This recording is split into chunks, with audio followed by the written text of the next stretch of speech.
This is AndyTube. This video is about removing, cleaning, and replacing the motor on a Singer Model 403A.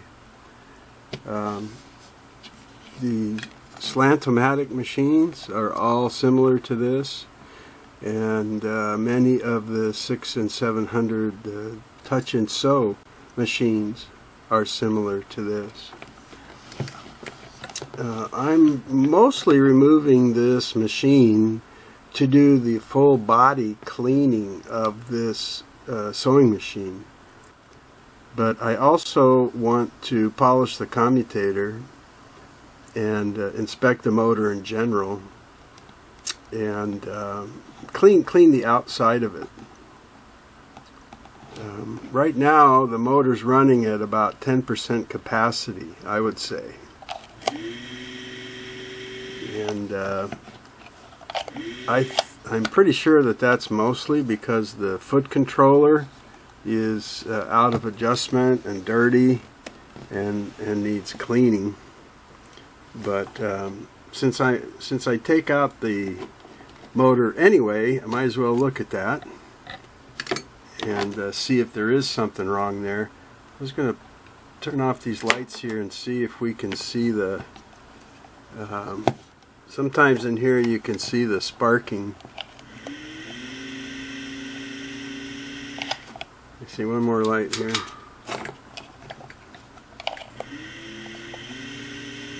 There you go. Yeah, so that's usually a dirty commutator and a worn commutator, and it's not making real good contacts with the carbon motor brushes, so you get a lot of that arcing and sparking. And cleaning the commutator, or what's also called seating the brushes, can take care of most of that. So let's get it out here. I'm going to unplug the motor. And the motor is held in place just by a motor retaining bracket right here. That's what holds the motor. The motor itself isn't screwed in or fastened. And so we'll take this bracket off, and it just has one long screw up here that holds that retaining bracket into place. I busted one of these screws one time, tore the head right off of it one time. So if it's stubborn, yeah, I don't think you'll be able to see it here. If you're looking at your machine, you will.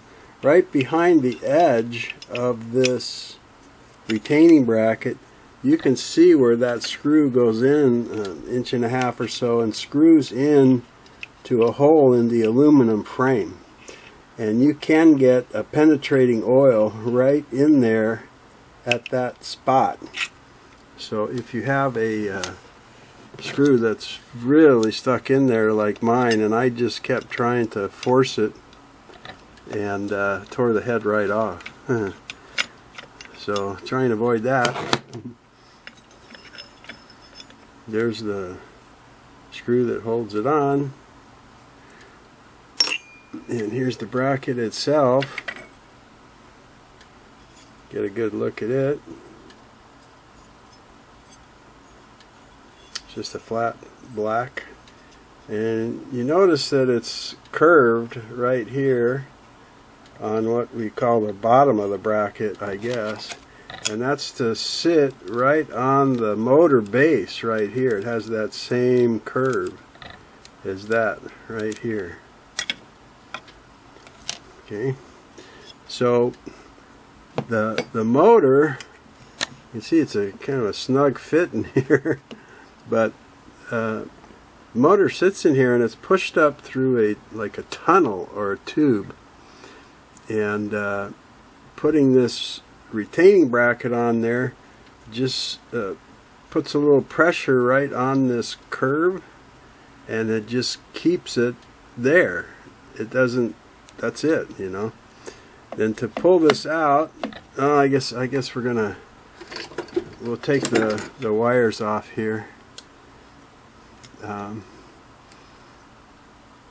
It's interesting because in this machine the red wire is on the right, which I've always liked to do back from my telephone.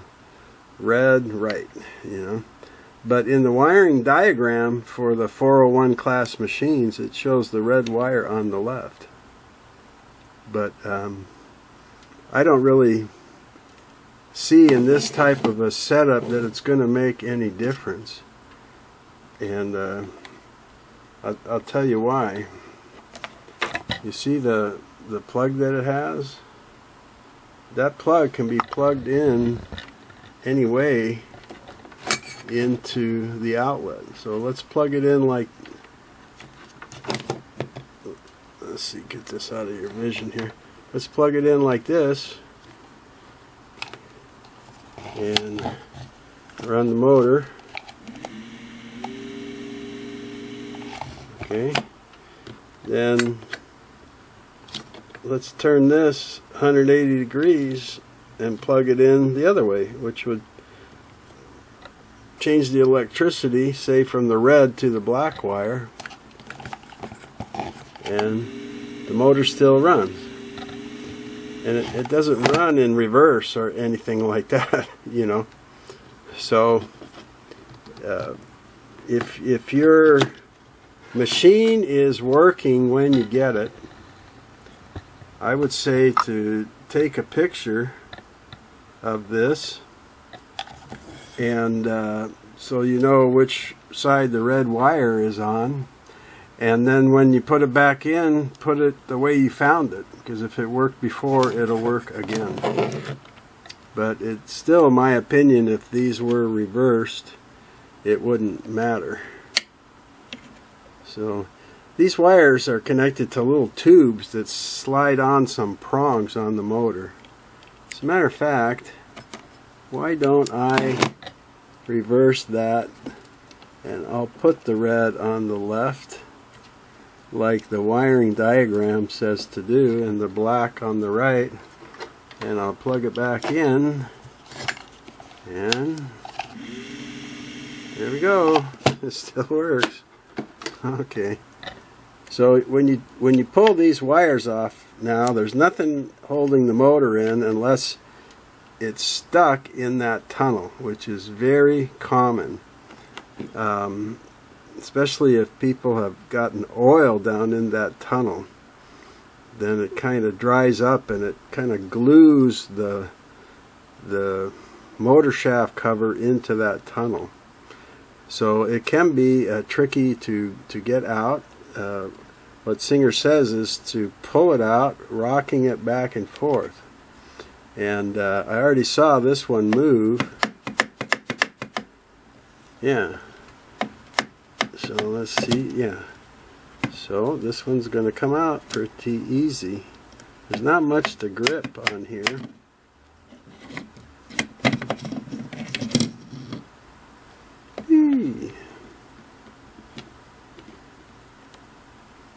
Okay, so now can we see the, let me put that aside for a moment. You can see that tunnel up in there now, right? Way up in there. And that tunnel goes up and ends just next to the hand wheel gear. And that hand wheel gear mates with the pinion gear on the end of this motor shaft. But that's what can get, the motor can get stuck in that setup right there. And if you're doing this, I would suggest that you also take a picture right now, because when you put it back in, you want to remember that this wiring that's going up to the light fixture has to be routed underneath that tunnel and up on the side behind the wiring terminal that you plug the power cord into. Okay, so you don't want it in the way, of course, and you don't want it over the top. You want to remember to put it down here on the bottom. Alright, so let me get the machine out of the way now and all these cords and everything else, and we'll start taking a look at this motor. Okay, it's about as far back as I can get. So this is a PA7-8 style of motor. And I always say the PA is phenomenally awesome motor. I really like this motor, but has like a plastic or bakelite housing on the base and aluminum housing up here. Goes up on the shaft. You see the steel pinion gear on the top end here. And it's all dirty because that's what mates with the Textilite gear on the hand wheel. So this motor directly drives the hand wheel, which is connected to the horizontal arm shaft, which puts everything in motion on the machine. There's these little like pins that I told you the wires slip onto. And down here on the end, this part right here is called a brush cover. And you can loosen that screw and you can go in and see your carbon motor brush and what kind of condition it's in, and you can replace them from here if you would like. And you can even do that when the motor is in the machine, when it's mounted in the machine. You don't have to pull the machine out like this if you don't want to. Okay, what I want to do first is see how the motor runs with putting the electricity right to it and not going through the foot controller. Because I found most of the time it's the foot controller that has a problem and not the motor itself, most of the time. So I'm just going to put some clips on here. I have just this little homemade, I took a light dimmer switch, and it's got an on, off, and then rheostat, I think you call it, to control power. So it just lets me test machines out of the motor here. I mean, lets me test motors out of the machines and see what's going on here. I wish I would have bought some better alligator clips, but if I'm careful, these work pretty good. Let me get my slack up here. Just don't want them to fall together and short anything out here. Okay, so now that I feel I'm safe, I'm going to plug the dimmer switch in, and I'm just going to turn it on and slowly put more power to it. There we go. Uh-oh. That's running very poorly. Very slow. That surprises me because, like I said, it's usually the foot controller. But that's 110 volts right there. And it's not turning that motor fast at all. So, now we know. Let me unplug that. So I think the first thing I might do here is inspect the carbons motor brushes. I'm just going to wipe off some of the excess gunk on here. And before I got cleaning anything on the outside, I want to take a look inside, see if there's oil on here or if the carbons are you know, worn out or something, and see. About 95% of the time when I do this, the motor just takes off and runs like crazy, and I find that I have to clean and adjust the foot controller quite a bit to get it working normally. So let me go in and take a look at let me go down and take a look at the other one, on what I will call the bottom, since it's on the opposite side of the housing from the connector pins. Just a short screw here, and then this little cap or cover comes off. Okay, and we can see in here to the carbons, one carbon. Of course, it's kind of hard to see in there. See if I can get some other light here. You can see one motor carbon, motor brush, and the commutator actually looks fairly clean.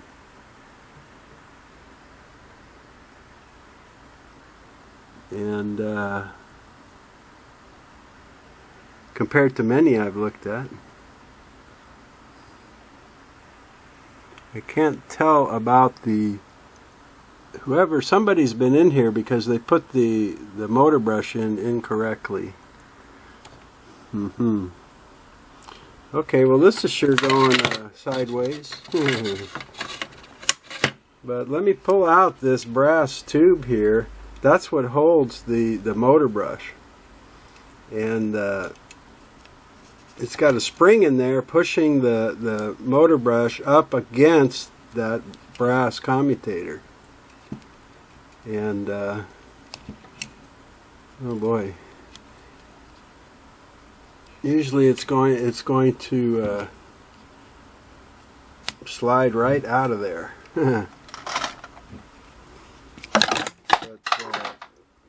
Somebody, as I said, somebody's worked on this one that wasn't very knowledgeable.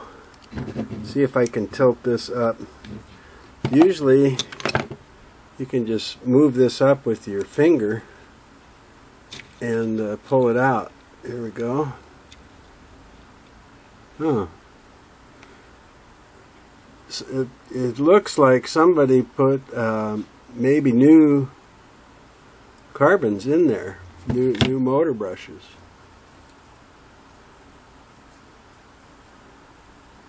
But they put it in wrong, and I'm seeing a little bit of oil on them here too.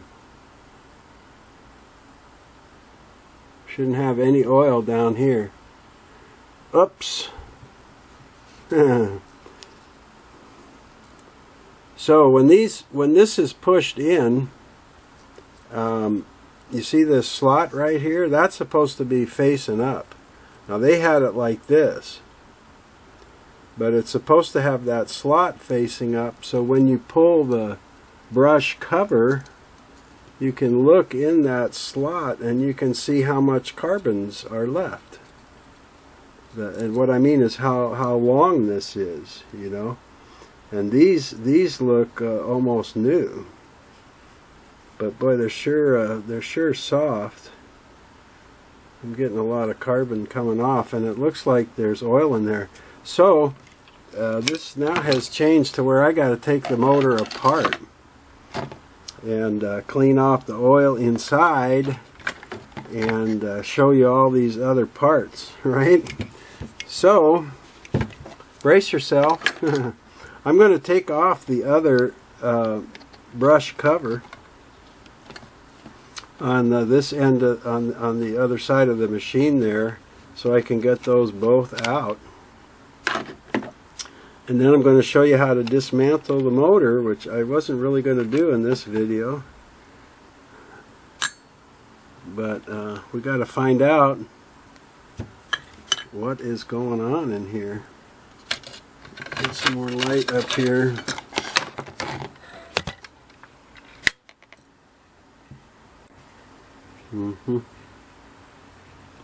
Yeah, they put this one in wrong too.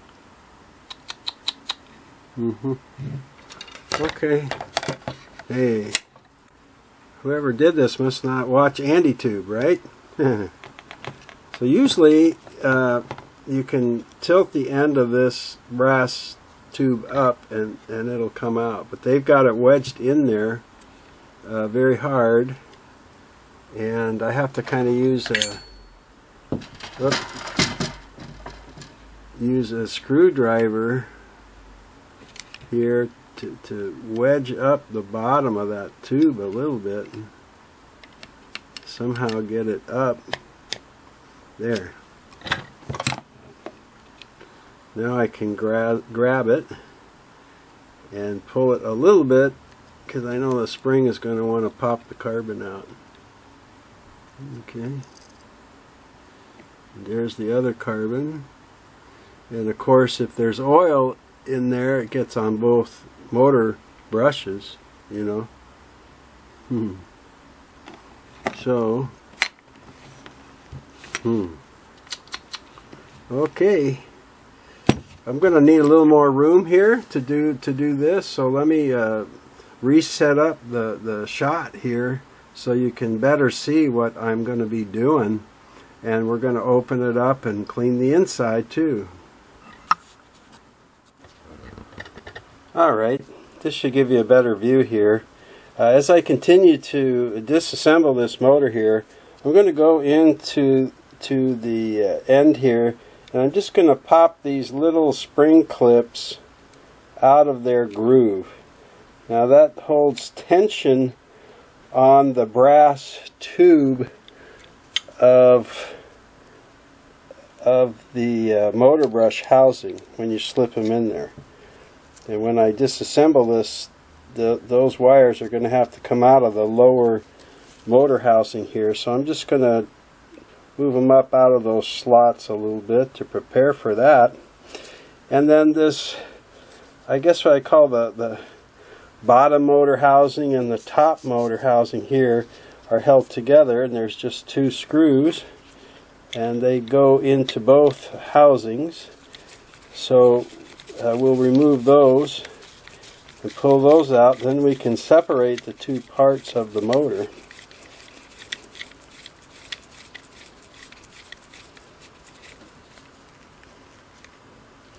These screws go into a double-sided nut, I guess I would call it, that the other end has the screw from the brush cover.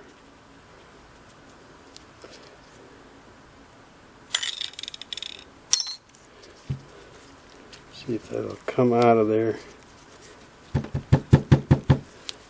Kind of sticky in there, huh? Okay, let me just pull the other screw out then. So I'm seeing a couple things here. I was a little surprised about how easy the motor came out of the tunnel. It's usually not quite that easy. And a lot of times I've had to put some WD-40 or something up in there, heat it with a hair dryer to loosen up the gunk here, but it just kind of came right out. So that was a little surprise. And then looking at the shiny commutator was a surprise. And then seeing somebody put in the brush housings incorrectly, I said, okay, that explains it. Somebody had this motor out and was working on it.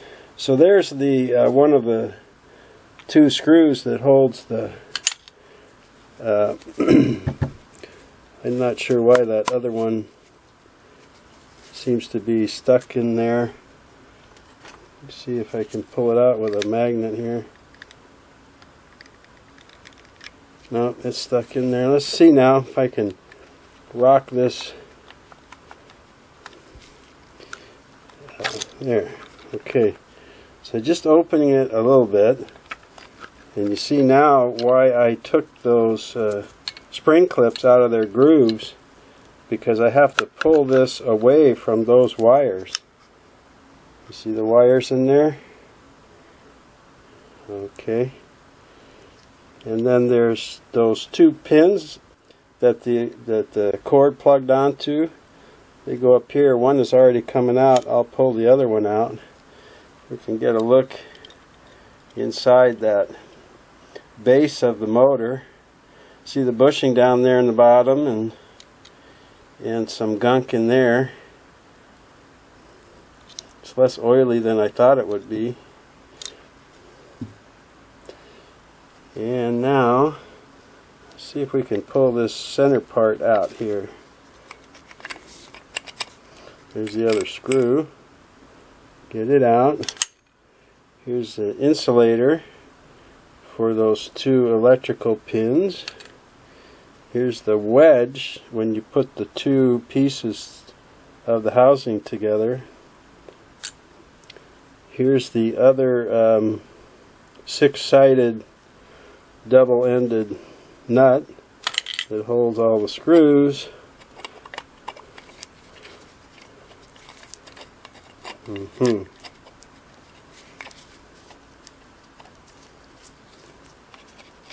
Now what should be happening here is I should be able to pull this part out of the housing. And that is not happening.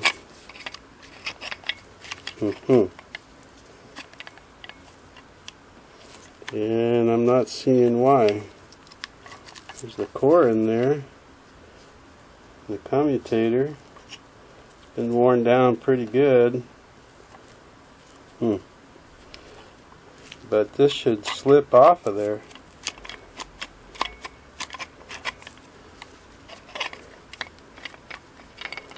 Oh. Whew. Okay, that was difficult to get off. It shouldn't have been. There's a little balancing drill holes. Haven't seen that green stuff before.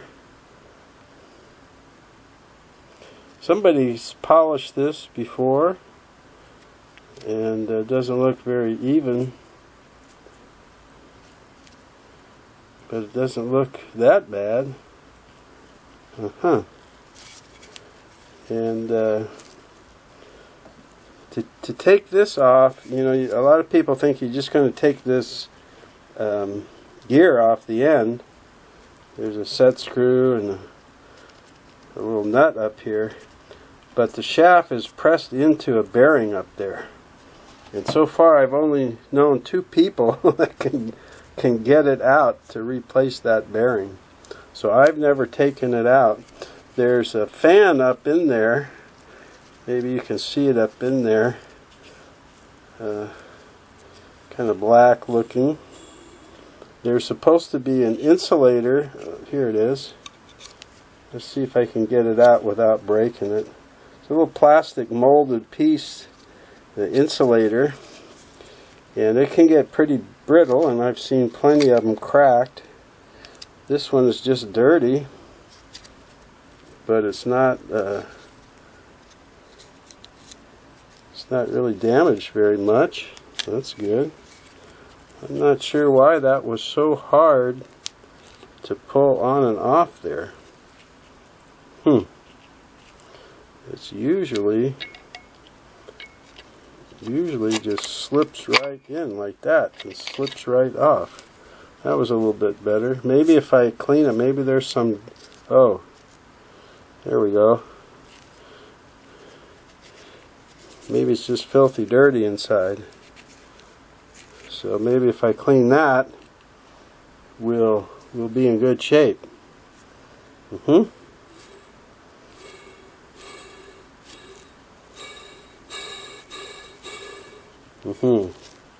So when cleaning this motor and stuff, I use a degreaser. I use Krud Kutter Cleaner and Degreaser. But you have to be careful not to get any in around that bearing in case it seeps inside where the little ball bearings are. I don't know if you can hear that. Because that's the bearing for the top of this shaft, goes all the way through, right? And in there is the top bearing for the shaft, and I showed you the bottom bearing down in there in the bottom. So when you have this apart, you don't want to be bending this around or yanking it around too much in case it damages the bearing up here. Okay?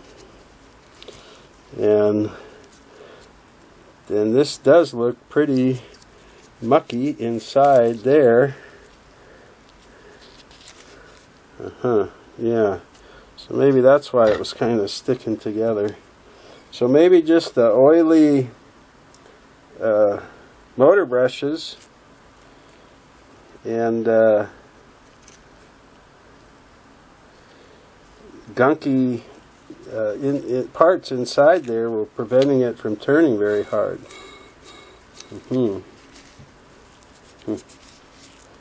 See how that carbon dust gets on everything, and then they've got some oil mixed in there that's gotten in there, and that's just made like a sludge that's all over everything.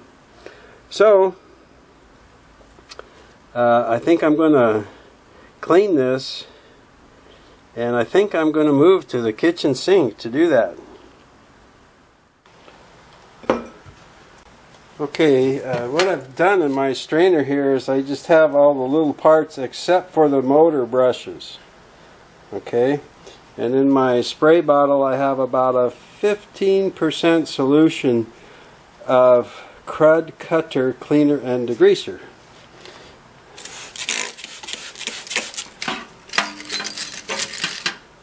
I'm going to give them all these parts a spray down with this. And I'm going to let them soak in there for a while. And I take the base of this. Yeah, it looks pretty mucky in there, so I'll go ahead and spray this.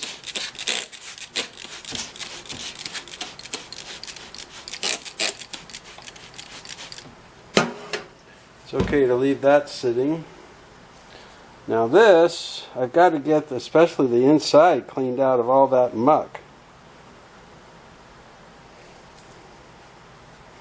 So I'm going to spray it.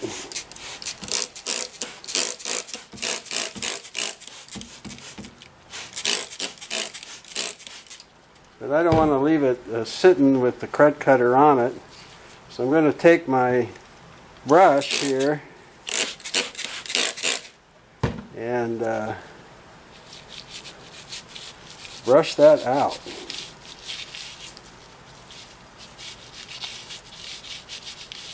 And I'll brush around the outside gently here. Try and get as much of this gunk off of here as I can. Never really seen that much. I've seen a lot of dry carbon inside one of these, but I've never seen that much gooey stuff before. I guess that's from the oil getting in there. Not sure how oil got in there. Some people oil that hand wheel gear or this gear at the top of the motor shaft, and that's a mistake. That should only have a good quality grease. And that oil has worked its way down in to these motor parts, and that may be the reason why it's running so slow. Give it one more shot of this, and then I'm going to rinse this off right now with water.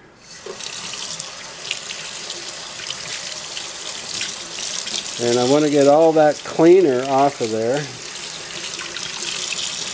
You know, one more thing, I'm going to try and get a shot of this cleaner down in the 2 screw holes.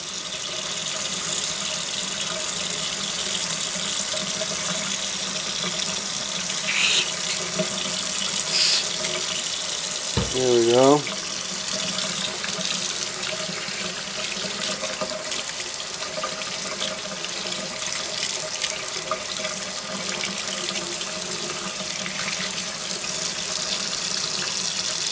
Well, the inside's looking mostly silverish now instead of black, so I think that did a good job. I'm going to set that to the side.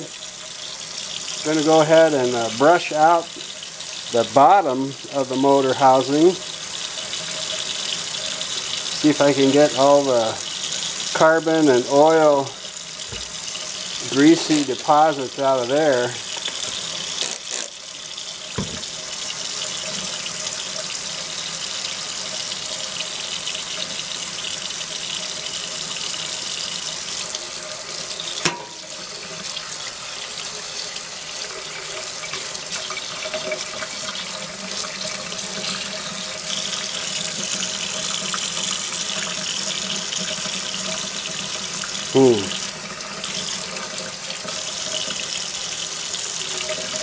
Can't quite get to the bottom with that brush. Let's see if I can get in here a little bit better with this old toothbrush. Because it's, you know, the motor stands up in the machine, right? So all that kind of gunk is going to settle down here in the bottom naturally. All right.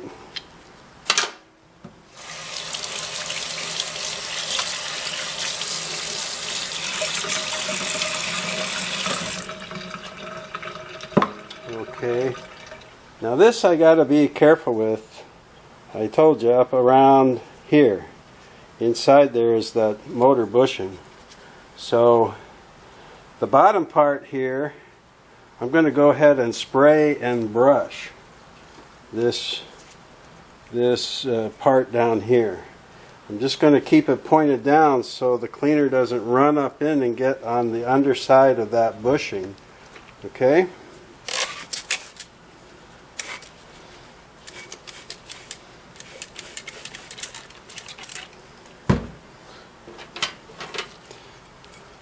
And I'm going to try and keep it pointed down while I get in there. I got to try and see if I'm getting in this in the camera here. When I get in there and go around,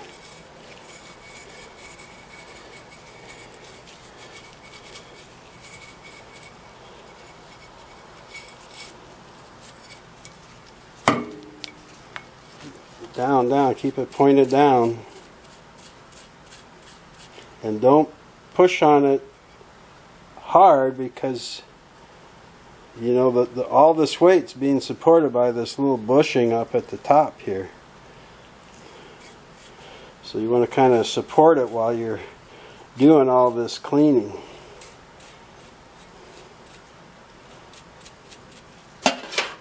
Okay.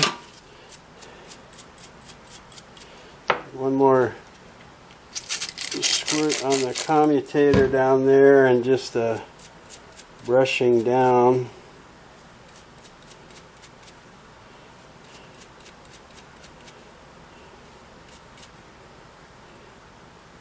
You know, I think some of the copper is worn off on this. I think that might be the problem.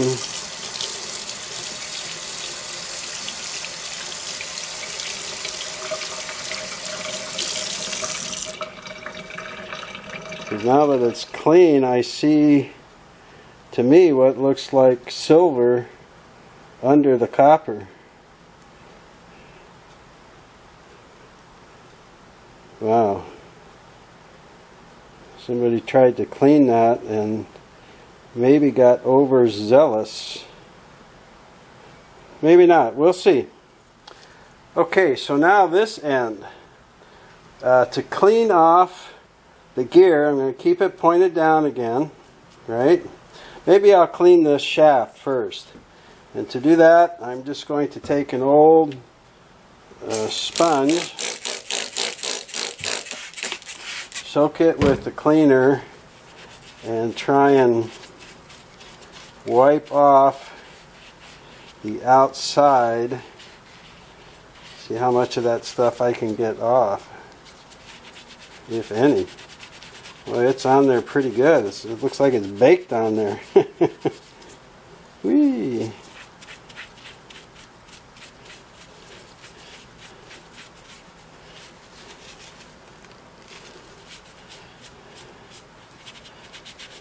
It's aluminum. It usually cleans up pretty good. As a matter of fact, it's usually be clean by now. So it's got some heavily baked on And that looks more like some kind of oil residue, not grease.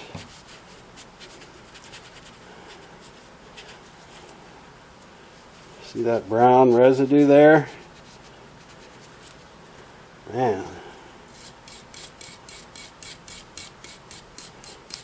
This is a little brass wire detail brush,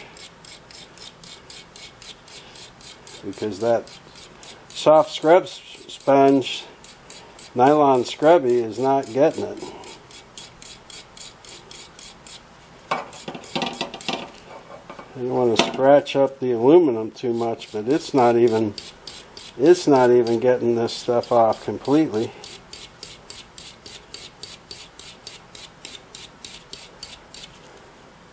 I'm going to call that a day there. Now I'm going to do the same scrub with that on this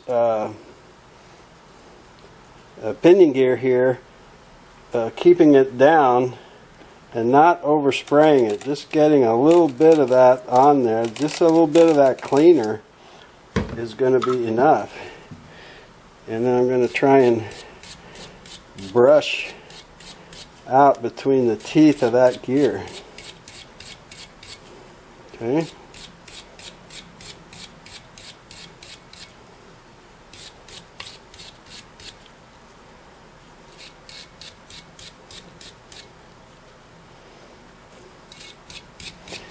And that looks pretty good. I'll just brush the top of it a little bit here. Now let's rinse this off again.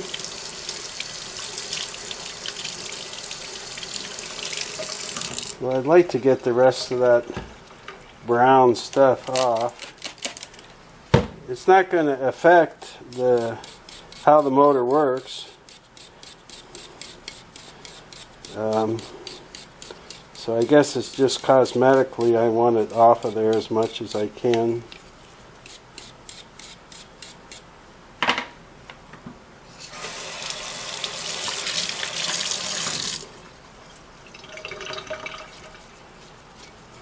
Okay, put that over here to start drip drying. And then let's go look at my little pieces that I sprayed and left soaking here. This is the insulator, and usually just spraying and rubbing with my fingers is enough to get the dust and stuff off of there. And just a reminder, just be gentle with this because it's very brittle.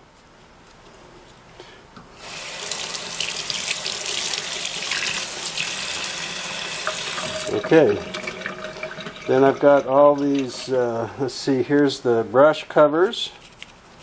I think most of these are just going to be clean. Let's see these motor brush holders. Yeah, they got pretty gunky too. Usually just spraying and rinsing these parts, spraying them with the Krud Kutter and rinsing these parts is usually enough to get them clean. Just want to get any muck and crud. And in this case, some oil. So let's just spray those again, and then we'll give them a good rinsing.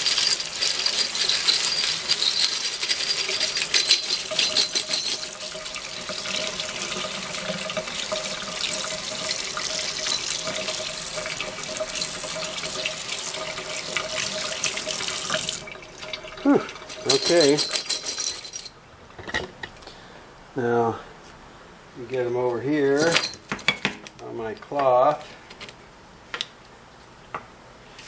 and I'm just going to move the camera over here a little bit so that you can see where I've got them set over here.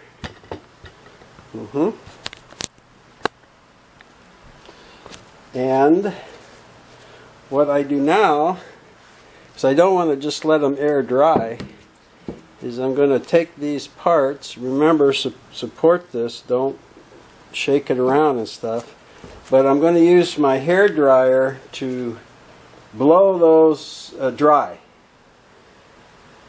You watch your ears here.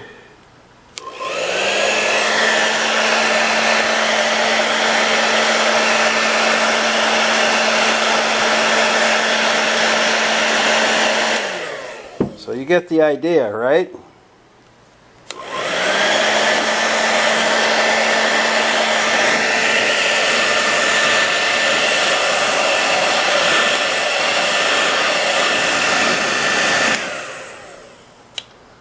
And I'm not going to make you watch all that, but that's what I'm going to do. And I usually use a low air setting and a medium or high temperature setting. And I want to get them dry very thoroughly, so I just take my time and dry everything. So that's what I'm going to do, is dry all these parts, and then I'll meet you back on the workbench when I get them all dry and I get set up to put stuff back together. Okay? Okay, I'm back on the workbench now with all the clean parts, and before I get started putting it back together, I just want to go over a couple of things. I did not film cleaning the motor brushes, and literally I just sprayed them with the 15% solution of Krud Kutter. Let them sit for about 30 seconds and rinsed them with water, and then blew them dry with the hair dryer. And they came out nice and clean.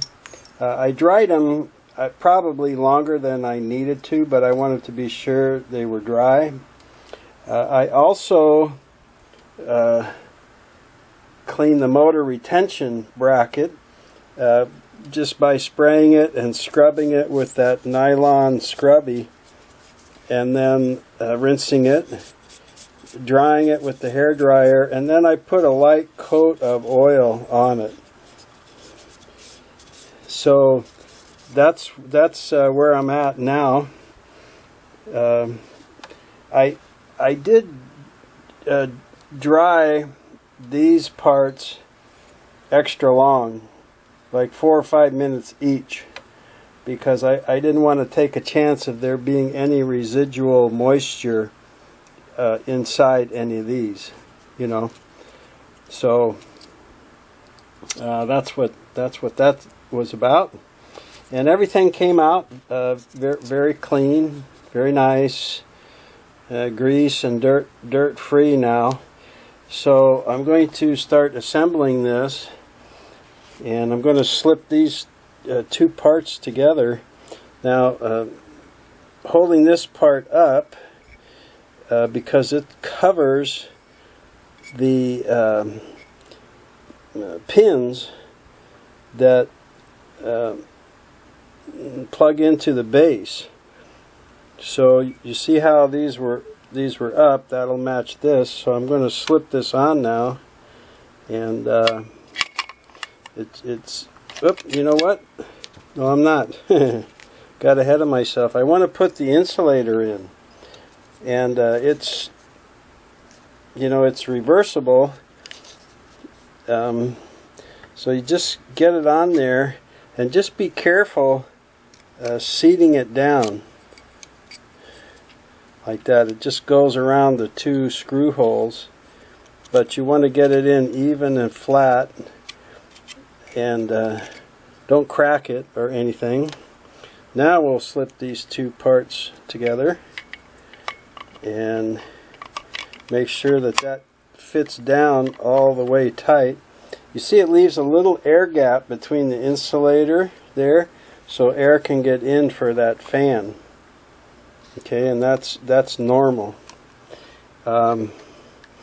It'll sit on the edges of that air gap, is raised up, so it'll sit right there nice and tight. Okay, then just going to hold that for a minute.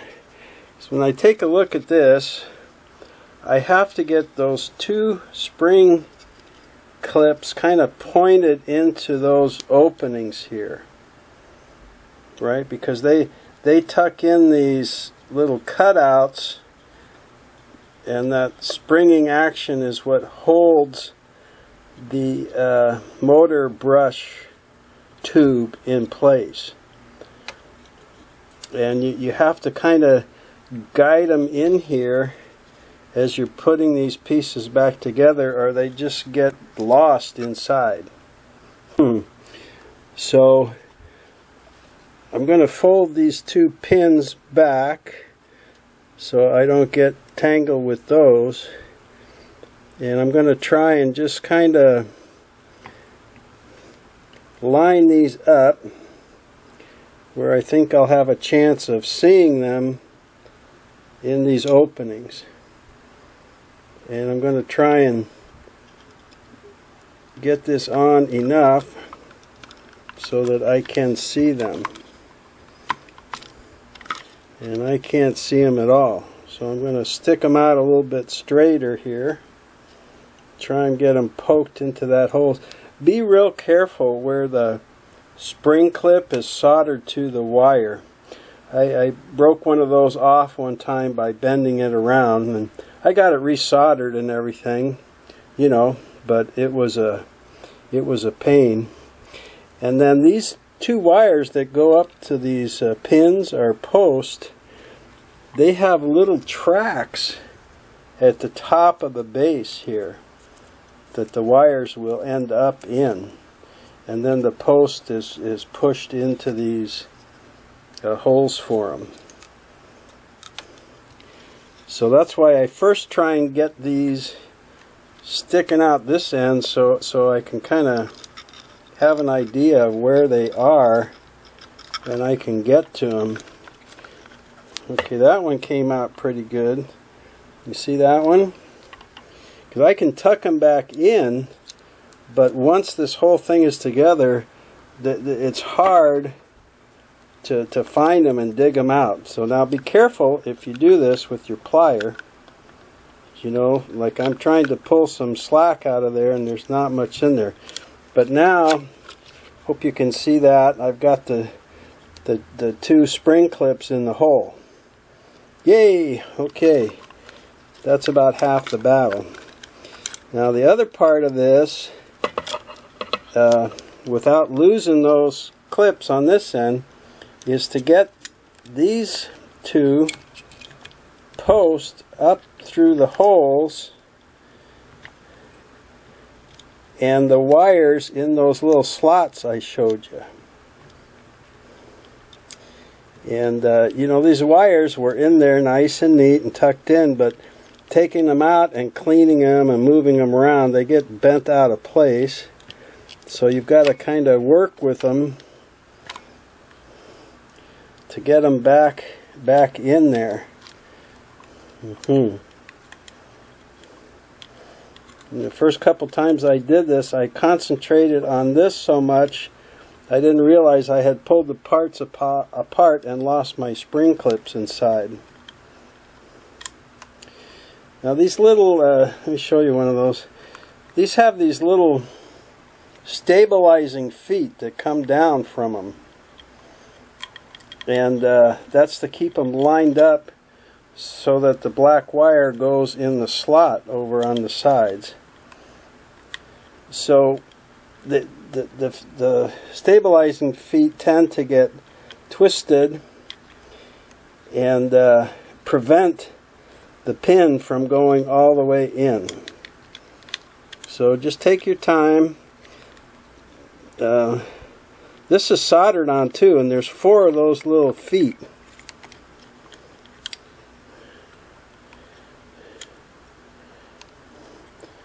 You got to kind of twist it so that the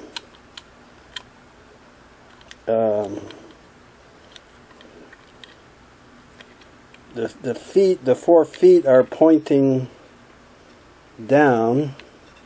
There's 2 feet about midway, and there's 2 feet right back there by the wires. You wouldn't think this would be so tricky, but it's just another, you know, it's just one of those little fiddly things.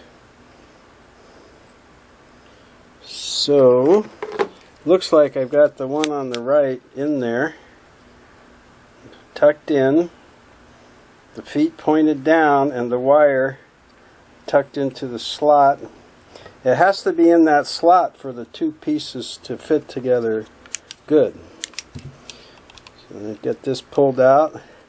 Let's see if I can get this other one in there without pulling the first one out. Twist it a little bit so that the feet are pointed down, because that's usually what hangs you up. Okay, I've got it in there, and I've got the wire into the slot. So, got both my pins and the wires neatly dressed in there. I still have both my spring clips sticking out the bottom.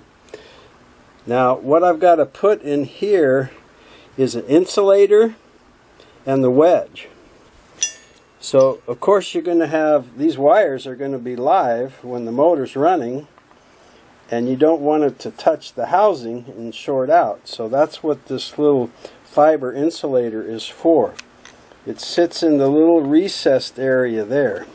So I usually put the motor on its base and set that down in. Then it stays pretty good. If you start turning it like this, it can fall out. So that's why I point the gear up and the base down and get that in there. Now, right below that, at the edge of the plastic housing, and up here, I might as well show you this before I put that in. At the bottom of this retention shield, there's a little slot. And at the bottom, under that fiber insulator, there's a little slot. And that's where this little bent piece of metal goes. And it's called a wedge to keep those two pieces lined up together. Okay? So, I can try and put the wedge in now by putting it in the slot on the bottom. Whoop. And it looks like it fell right in. And I never had that happen before. Oh no.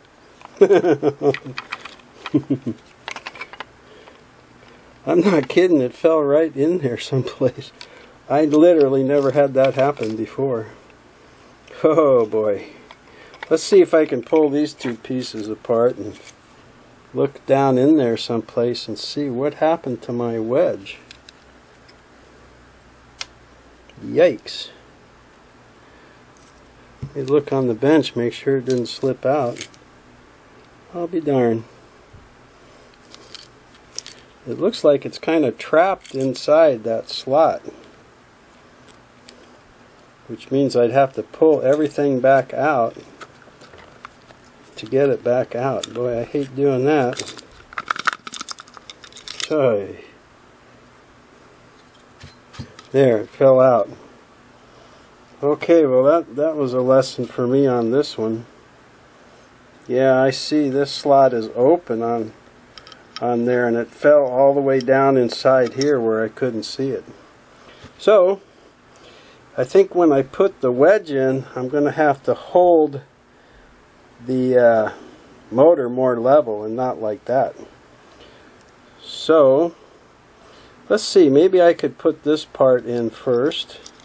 Might be a little easier to manipulate those springs clips out the end. I got one. I can see the other. Let me see if I can snag it here without breaking the clip off of the wire. Gently, gently, okay. Okay, so I got my clips out. Spring clips.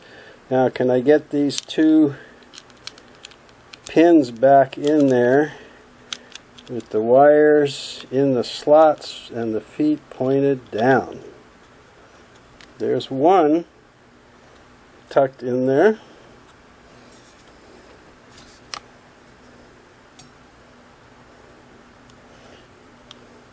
Maybe they'll go in easier since I just had them in there. Oh, look at that. That's not too bad.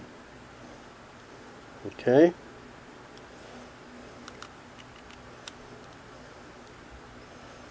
Let's get this core put in here. Let's do it this way maybe. Get my spring clips out here so I can work on them. Now, see if I can get this started.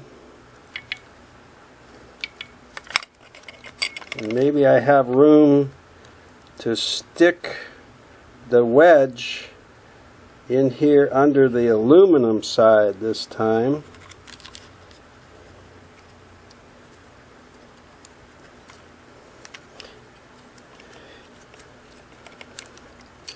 Whoop, don't fall in there. Oh man, don't fall in there. Okay, it fell in there. I don't remember having this much trouble before.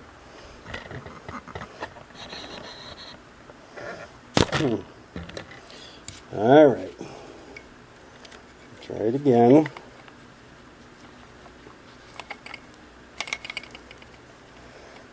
I usually have more trouble getting the insulator to stay in place than this.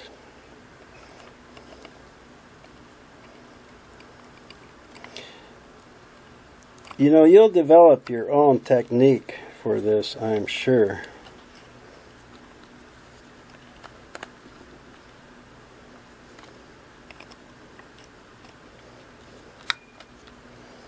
I'm pretty close there. But that core has to go up in there farther. And I think the wedge is actually stopping it from going in there. It is. If I put the wedge in there, let's get this up into the aluminum part 100%. Once the wedge is in there, it won't slide in further. Let's see if I can get the wedge started in there now. And then I can get this part started together.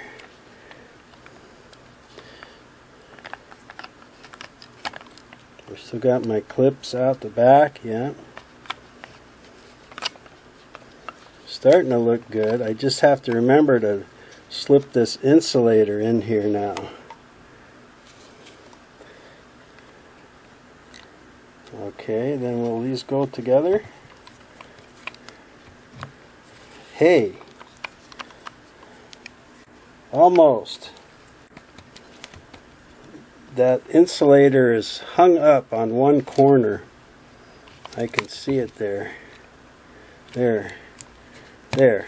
I just shook it flat and it fell into the depressed area. So this is what you need to see, is that tight seam where the black plastic meets the silver aluminum has to be even all the way around. Okay? And somehow I managed to keep my pins in and the spring clips. But look, that's why it went together so well. Okay, pull it back apart a little bit. See if I can get that insulator in and in the slot and get them together now. Now, how's that? Good thing I saw that land there. I'd hate to get the whole thing screwed back together and find it, right? Whee! Okay, now we have to screw these two parts together. So we stick one of these six-sided double-ended nuts into the six-sided hole in the plastic base and push it all the way in. And then I'm going to keep this thing pinched together so my insulator doesn't slip around. I'm going to put my finger on that nut to hold it in place. And then I'm going to put my long screw in from the top of the motor housing into that nut. I'm just going to put a drop of oil on the threads of those screws. So I just put a drop of oil on the thread of that screw and I'm going to stick it in there. It should go down and hit the end of that nut, and then I'm going to see if I did, and then I can screw it together. And you can go ahead and tighten this all the way. It'll just pull that nut into the base tight and waiting for the screw that holds the brush cover. Okay, so go ahead and tighten that completely. You don't have to tighten it crazy, just snug it up. And then we see that it pulled in that brass nut all the way. So I'm going to do that on the other side then. I'm going to put the other brass nut in there. Alright. Then hold it with my finger so it doesn't slip out, and then I'll put the other screw.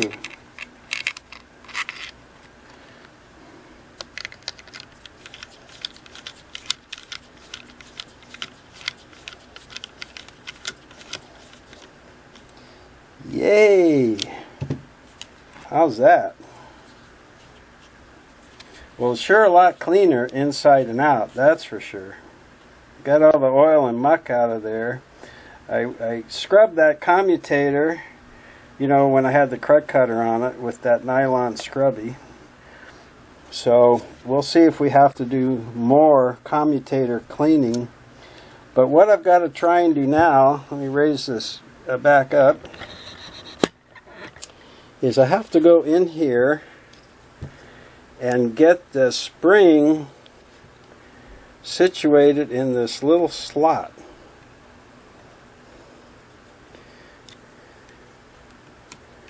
Kind of like that. So you see how this big curve of the spring has to be over in this slot where the brush holder is going to go, right? Can you see it kind of tucked in there? Now the brush holder goes in with that open slot facing up, and the other person put it in with the slot to the side, and that's too tight of a fit. If you put it in with the slot facing up, you're going to see that this little tail on the end points to the right or the outside. See it? See it like that? That's how we're going to slide it in there. Except we have to get the motor brush in there. Okay? So to do that, I'm going to set that down with the slot side up and take a look at one of the brushes. Now these brushes have a curve to match the commutator. And you think of that curve is the same as this little housing here that holds the bushing on the bearing on the bottom. And that curve, you want it to fit that same way when you put it into the base like that.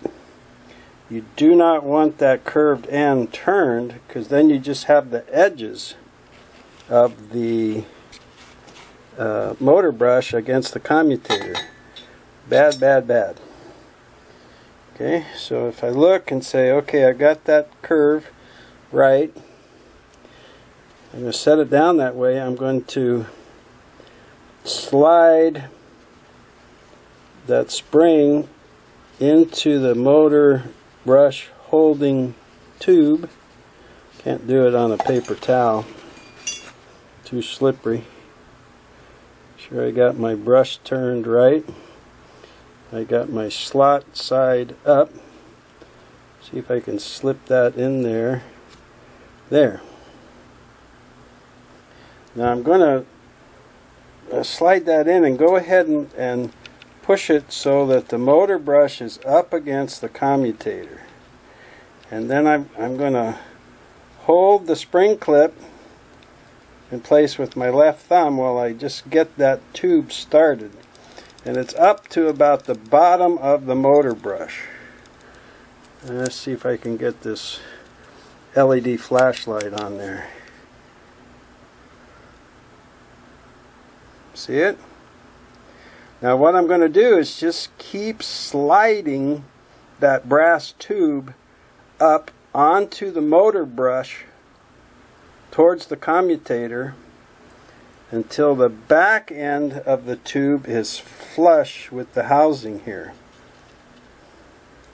Sometimes you have to wiggle it around to get it started onto the motor brush. Okay, and sliding along very well. You don't want the brass tube to push against the commutator, metal on metal. So it's going to go up there close to it. You're going to have just a small space, like maybe a 1/16 of an inch between the brass tube and the commutator. And you're just going to see the end of the motor brush sticking out and touching the commutator. Okay, now I'll move this thumb. Okay. You see my spring is firmly in place and it's flat, and my tube is down flat, and it's about flush with the end. I'll show you how we're going to test that in a second here. That's how to put that back in. And then to make sure that this is at the right place, I would take my brush cap and I would put it up here, and I would slide it towards the center, and I felt it push that tube just a tiny bit more. And that's how you know you pushed it far enough. Do it like this. Do it like I just showed you. Don't push the tube up with your finger. Push it in most of the way, and then use the brush cap. See that edge? It will fit right against there, and push it up. And you'll see when it's flush. See how the seam is all flush here? So you know that that's the right place for that brass tube to fit. Just like that. Okay, I'm going to leave this open for now. But what you would do is you would put that in, push it up so you know your brass tube is good, and then you would put your brush cover screw in there and tighten it up, and just snug it up. Okay, I'm going to leave that open because we're going to test the motor with my homemade rheostat before we put it back in the machine. So now I'm just going to do the same thing with this side. I'm going to gently manipulate that wire inside and get the spring clip into that groove.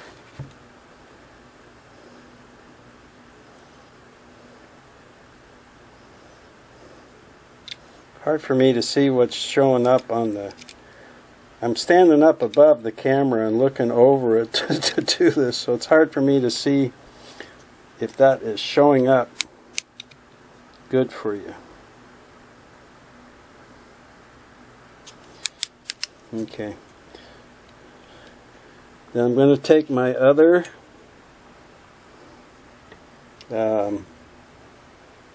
motor brush, hold it up against that housing to make sure I got the curve with it, not opposite it, but with it.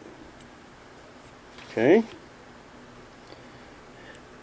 Then I'll just set it down someplace where I can slide the tube onto it with the open slot facing up.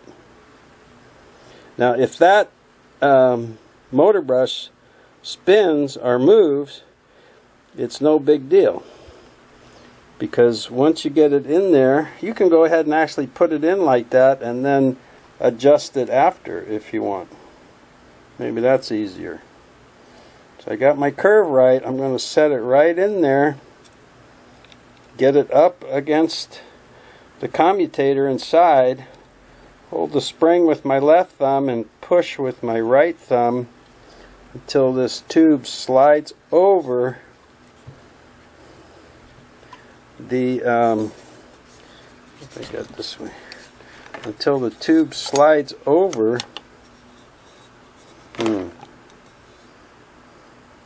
the brush.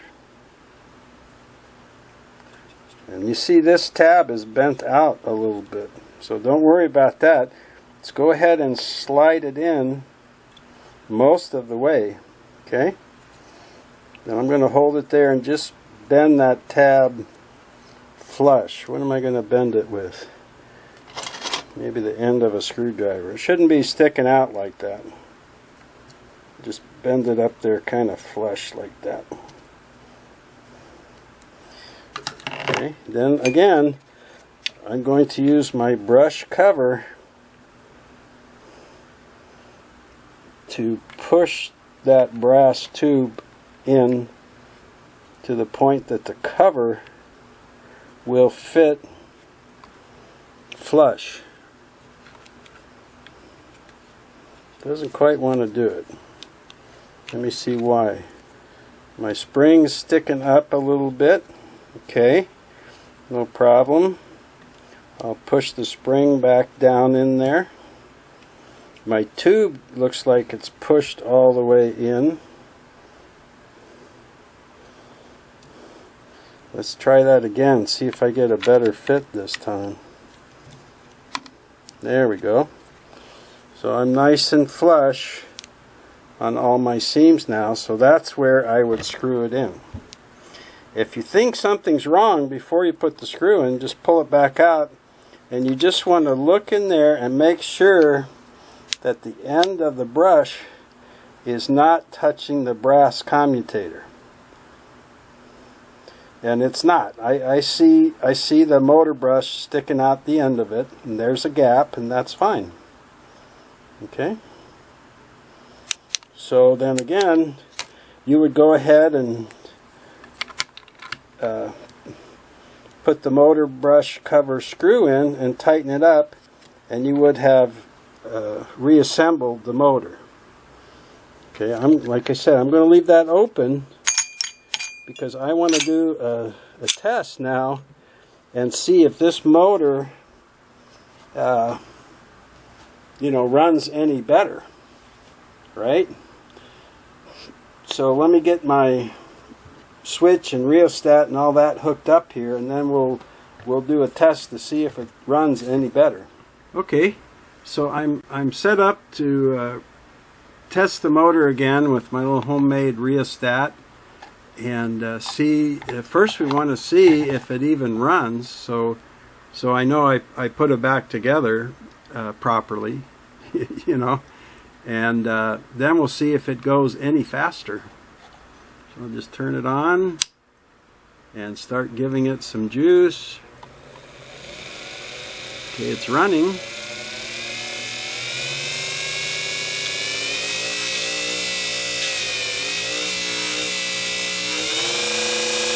So it's definitely running faster,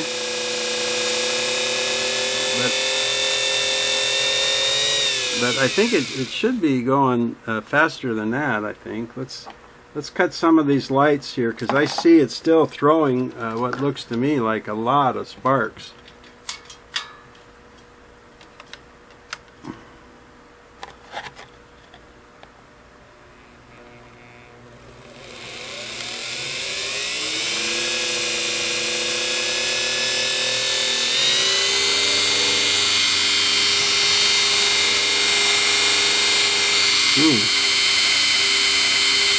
Actually, the sparking is already noticeably less.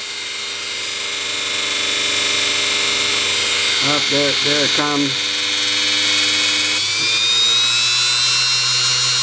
Wow, now it's kicking in pretty good. Wow, I think the motor brushes, they're made from carbon. I just usually call them carbon, but they're kicking. They're what do you call it? Seating themselves better on this clean commutator. Now the commutator has still got some grooves and stuff cut in it, so I'm wondering if it can be cleaned. In the old, my previous method, I'll say my previous method for this was to, when it was taken apart, was to take like a strip of fine sandpaper, wrap it around the commutator, and go like this all the way around, trying to slowly sand down that commutator. And it did a pretty good job, I would say. I mean, I was satisfied with it in the past, but since then I found this thing and saw a video about a brush seater. It's like a little diamond stone that you stick in there when the motor's running, and it's a real fine grade, and it kind of polishes the commutator and the carbon together so that they fit together better. And that improves speed on the motor and cleans the commutator, but it also reduces all that sparking. So let me see if I can find my little diamond stick thing, brush seater. Okay, I had put it in such a safe place not to lose it that I almost couldn't find it. I made a video about doing this, and I'll put a link below this video, and at the ending slide of this video with a link to my video about this stone and where I bought it and the one I bought and so forth. But it arrived to me broken, but that's okay because I've done about 5 motors with it now, and you can see I barely used any of it. So let's see, how did I do this before? Up, because I don't want to get shocked, right? I think I went in from this way. Did I go in from this way? You basically let this lightly rub on the commutator as the motor's running. Okay? Kind of at an angle in here, like so. But you need to move it like back and forth so it doesn't wear down a certain spot or wear a groove into the commutator. And this commutator has got kind of a groove worn in it here from whoever polished it. I don't know how they polished it before or what they used. I better rig this up a little bit better here. I'm going to be sorry.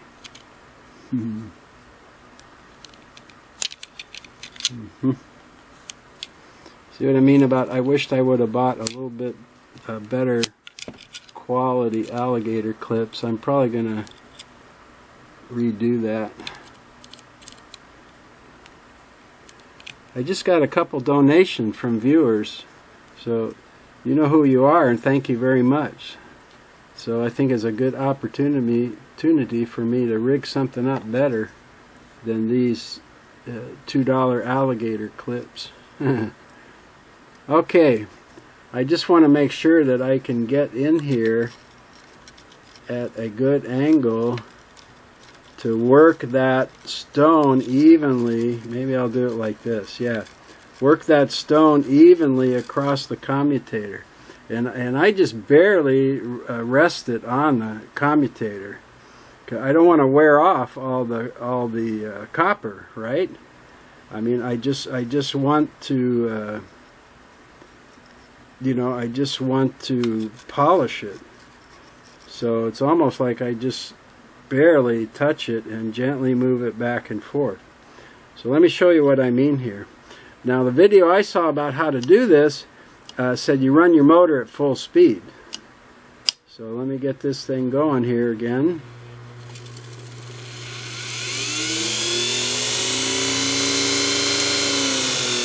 Oops. See how uneven it's running?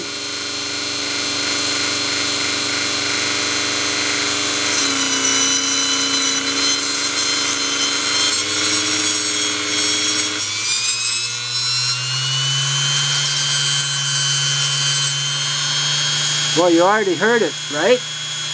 You already heard it increase speed just from that.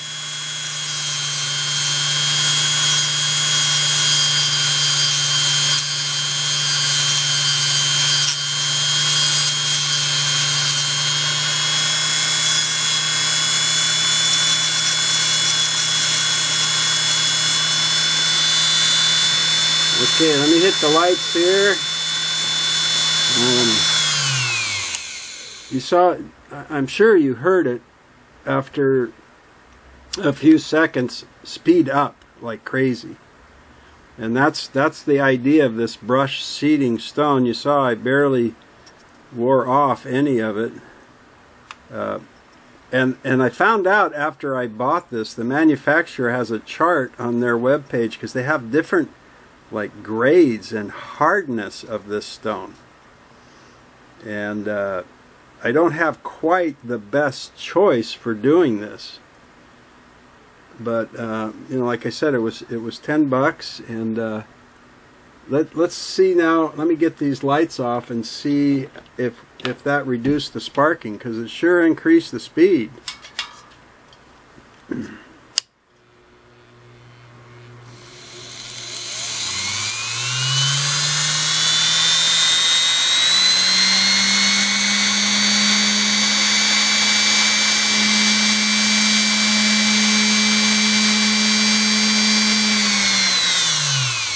Okay, still, you see, it still has a little bit of sparking. I told you there was kind of a groove in there, and I think I don't have it smoothed out. I'm hesitant to polish it too much because I don't want to wear off, you know, all the copper in there, right? And it sure has a heck of a lot more speed now. I think I'll do one more, just a few seconds more to get it as smooth as I can. But the motor brushes are seated, meaning making contact with a smoother commutator right now, and that's why the motor just jumped up in speed like crazy.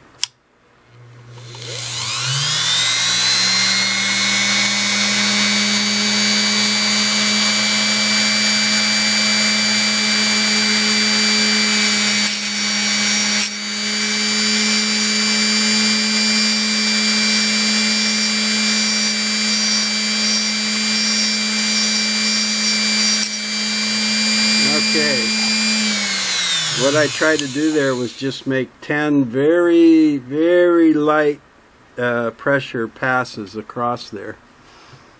So I'm not going to polish it anymore because I'm super happy with the results. But I'm just going to hit the light here again. I just want to see if that helped with any of that sparking, just for my own knowledge. You know, is it better to keep trying to polish it, or do you get to a point of no return where you're just taking off the copper?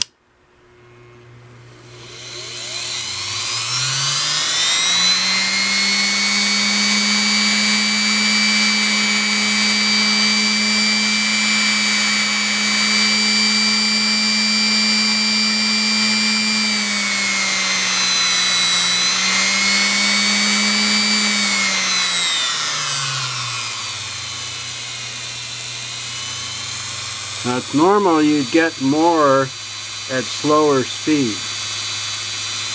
but you see it's more of a blue color than yellow or orange.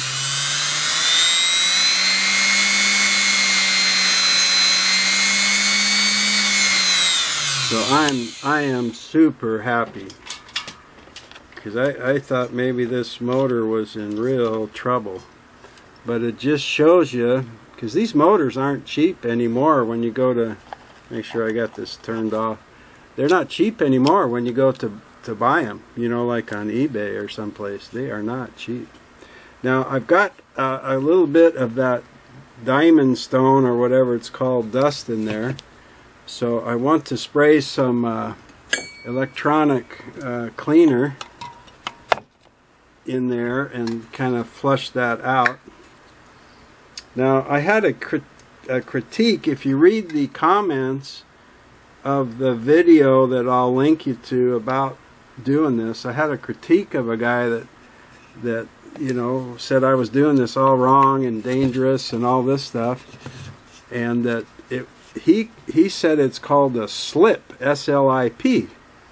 So I gave him the link to the manufacturer, who they're the ones who called it a brush seeder, so that's what I called it.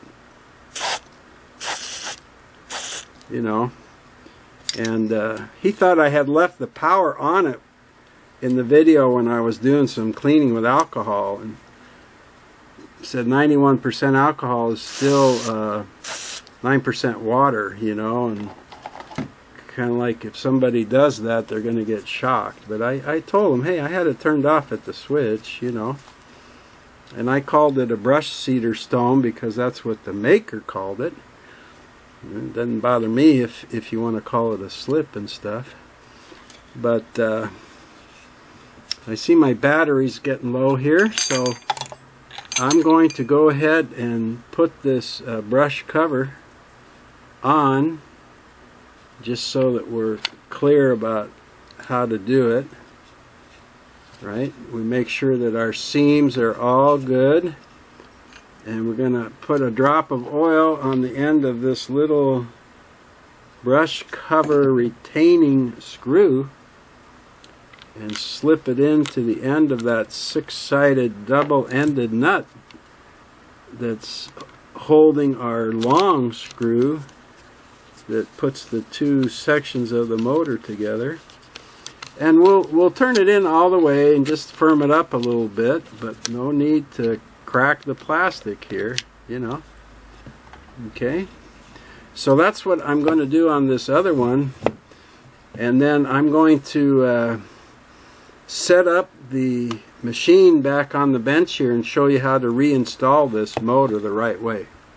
Okay, we are ready to reinstall the motor, which is another reason that I like these PA style motor in the slant machines, is because we just slide it right up in that tunnel up in there. Now if you like, you can put a very light coating of oil on the shaft cover here to lubricate it a little bit up in that tube. And the other thing that you can do is take some grease, and you can use a brush and you can pre-apply that grease onto the pinion gear. And I do that, and I do the same thing with the hand wheel gear if you saw that video. I'm going to be taking this motor back out to wash the machine, but that's a good way to easily get an even distribution of grease on the gear. But when you put it in, you're just going to slide it straight up into that tube. Okay, and get your wires cleared here, and same thing, you can twist and turn it a little bit to get it up in there, and you want to get it all the way in. Now I have the hand wheel out of the machine. When your hand wheel is in the machine, while you're pushing this up in there, you're going to need to kind of jiggle your hand wheel, because the hand wheel gear and the pinion gear of the motor shaft have to mesh together completely. So in this case I won't need to, but when you get it into that point, I would just be pushing this in and jiggling the hand wheel, and you'll feel it slip all the way in. And the last thing you want to be sure of about this part is that the motor is turned to the right. You see that? Don't leave it over on the left side here, because that won't give you a complete mesh with the gear, and you'll be running towards the tip of that Textilite gear and putting too much flex on it, and it'll be noisier too. It'll be more whiny. So when you get it up here like this, make sure that it's to the right, just like that. And then we're going to slip our little wire capsules or tubes onto those pins like that. Just make sure that they get on all the way. Make sure that your motor's up straight, and that's it. What we'll have to do now is put the motor retention bracket back on there. You know, turn it so you get a little angle on that here, because that is what covers the wiring here, and it holds that motor in place. Now after that time where I broke this the head of this screw off, because the screw was seized up in there, I started putting some anti-seize thread lubricant on that. And they make several different kinds of this, and I just put it up here on the,